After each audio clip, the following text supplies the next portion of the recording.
உலகெங்கும் வாழும் தடயம் உறவுகளுக்கு வணக்கம்.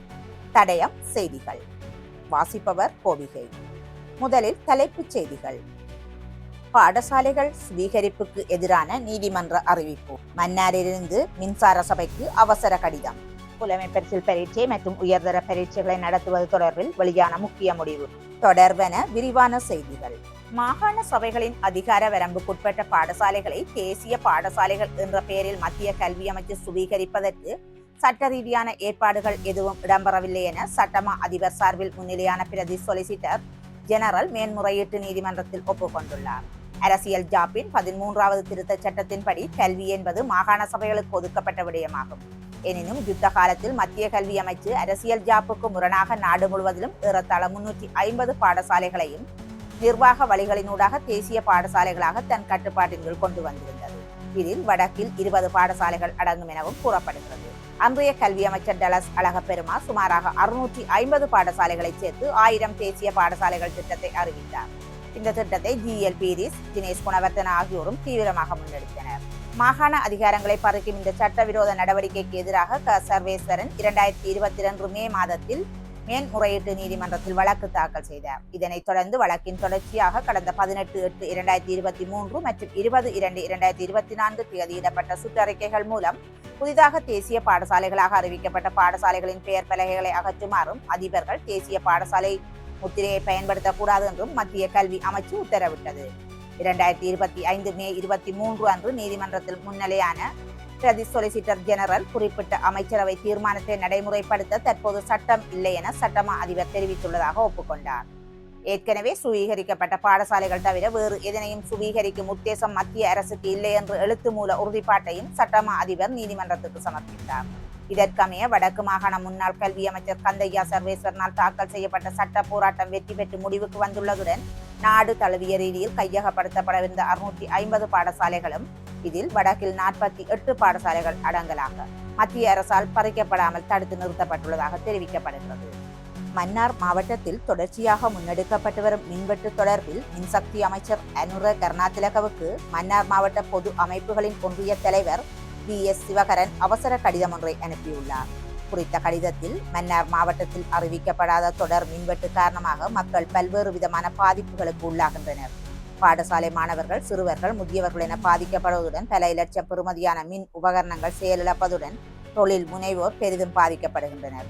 குறிப்பாக தரம் 5 மற்றும் காப்போதஸ் உயர்தர பரீட்சைக்கு தயாராகும் மாணவர்களும் சிரமத்தை எதிர்நோக்குகின்றனர். அத்துடன் மின்வெட்டு சட்டவிரோத நடவடிக்கைக்கும் சாதகமாக அமைந்து விடுகிறது. ஒவ்வொரு நாளும் பல தடவைகள் மின் துண்டிப்பு ஏற்படுகிறது. அரசியல்வாதிகளும் மாவட்ட நிர்வாகமும் உறக்கத்தில் உள்ளனர். மக்கள் நிலை பற்றி அவர்கள் புரிந்து கொள்வதாகவே இல்லை. மன்னார் மக்களின் விருப்பமின்றி அதிகார வர்க்கத்தின் அடக்குமுறையால் அமைக்கப்பட்ட 40 காற்றாலைகளில் தினமும் பல மில்லியன் ரூபாவை வருமானமாக பெறுகிறீர்கள். ஆனால் மன்னார் மக்களை வேண்டுமென்றே வஞ்சிக்கிறது மின்சார சபை. தடையற்ற மின்சாரம் தருவோம் என உத்தரவாதம் அளித்த அரசாங்கம் மின் தடையை ஏற்படுத்துகிறது. பல அமைச்சர்கள் மன்னாருக்கு வருகை தந்து மக்களுக்கு ஏமாற்று கதைகள் கூறிவிட்டு போகிறார்களே தவிர இந்த மக்களுக்கு எந்த பலனும் கிடைப்பதில்லை. வடகிழக்கிற்கு வெளியே இவ்வாறு ஏமாற்று வேலையை மின்சார சபையால் செயல்படுத்த முடியுமா? அரசியல் ரீதியிலும் சரி, நிர்வாக ரீதியிலும் சரி எமது மக்களை ஏமாற்றி வஞ்சிக்கிறார்கள். பல மாதங்களாக ஜனநாயக ரீதியாக போராடிய எமது மக்களின் உணர்வுகளை மதிக்காத அரசும் மின்சார சபையும் இப்பொழுது மன்னார் மக்களை தொடர்ந்து வஞ்சிப்பதாகவே நாம் உணர்கிறோம். எம்மிடமிருந்து வருமானம் பெறும் தாங்கள் எமது மக்களுக்கு போதிய மின்சார கட்டமைப்பை ஏற்படுத்தி கொடுக்க வேண்டிய தார்மீக கடமையையும் பொறுப்பும் உங்களுக்கு உள்ளது. அந்த பொறுப்பிலிருந்து மின்சார சபை விலகுவது வேதனைக்குரிய விடயம்.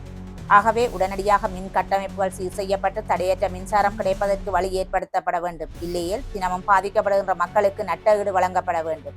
இல்லாவிட்டின் இழப்பீடு கோரி நீதிமன்றத்தை நாட வேண்டி வரும். தொடர்ந்து மன்னார் மக்களை வஞ்சிப்பது அரசு நிர்வாகத்தின் இயலாமை. உடனடியாக மின் தடையை நிவர்த்தி செய்ய வழி ஏற்படுத்த வேண்டும் என கேட்டுக்கொள்கிறோம் என அவருடைய கடிதத்தில் குறிப்பிடப்பட்டுள்ளது. தரம் 5 புலமை பரிசில் மற்றும் காபோத உயர்தர பரீட்சைகள் நடைபெறவிருக்கும் திகதிகளில் மழை பெய்தால் பாதிப்புகளை கண்காணித்து உரிய நடவடிக்கைகளை முன்னெடுக்க ஒரு சிறப்பு பிரிவு அமைக்கப்படும் என்று பேரிடர் மேலாண்மை மையம் அறிவித்துள்ளது. தற்போது நிலவும் மோசமான வானிலையை கருத்தில் கொண்டு நடைபெறவுள்ள புலமை பரிசில் மற்றும் உயர்தர பரீட்சைகளை நடத்துவது தொடர்பாக இன்று 5ஆம் திகதி ஒரு சிறப்பு கலந்துரையாடல் இடம்பெற்றது. வானிலை ஆய்வு திணைக்களம், பேரிடர் மேலாண்மை மையம் மற்றும் பரீட்சைகள் திணைக்களம் ஆகியவற்றின் பிரதிநிதிகள் இக்கலந்துரையாடலில் பங்கேற்றிருந்தனர். இதன்போது எதிர்வரும் நாட்களில் மோசமான வானிலை நிலவினாலும் பரீட்சைகள் தடையின்றி நடைபெறுவதை உறுதி செய்வதற்கான நடவடிக்கைகள் குறித்து கூட்டத்தின் போது கலந்துரையாடப்பட்டுள்ளது. அதற்கமைய ஆகஸ்ட் 6, 7 மற்றும் 8 ஆகிய திகதிகளில் மழை பெய்தால் பரீட்சை நடவடிக்கைகளில் ஏற்படக்கூடிய பாதிப்புகளை கண்காணித்து அதற்கு பதிலளிக்கும் வகையில் தனது செயல்பாட்டு அறையில் ஒரு சிறப்பு பிரிவு அமைக்கப்படும் என்று பேரிடர் மேலாண்மை மையம் அறிவித்துள்ளது. வெள்ளப்பெருக்கு ஏற்படும் பட்சத்தில் உதவி வழங்குவதற்காக படகுகளும் பேரிடர் மீட்பு குழுக்களும் தயார் நிலையில் வைக்கப்பட்டுள்ளதாகவும் தெரிவித்துள்ளது. 2026 ஆண்டுக்கான 5ஆம் தர புலமைப்பரிசில் பரீட்சை ஆகஸ்ட் 9ஆம் தேதி நாடு முழுவதும் உள்ள 2723 பரீட்சை மையங்களில் நடைபெற உள்ளது. அதே நேரம் 2026 ஆண்டுக்கான காப்போத உயர்தர பரீட்சை ஆகஸ்ட் மாதம் 10 முதல் செப்டம்பர் 6ஆம் தேதி வரை 2532 பரீட்சை மையங்களில் நடைபெற உள்ளமை குறிப்பிடத்தக்கது. இத்துடன் தடயம் செய்திகள் நிறைவடைகின்றன.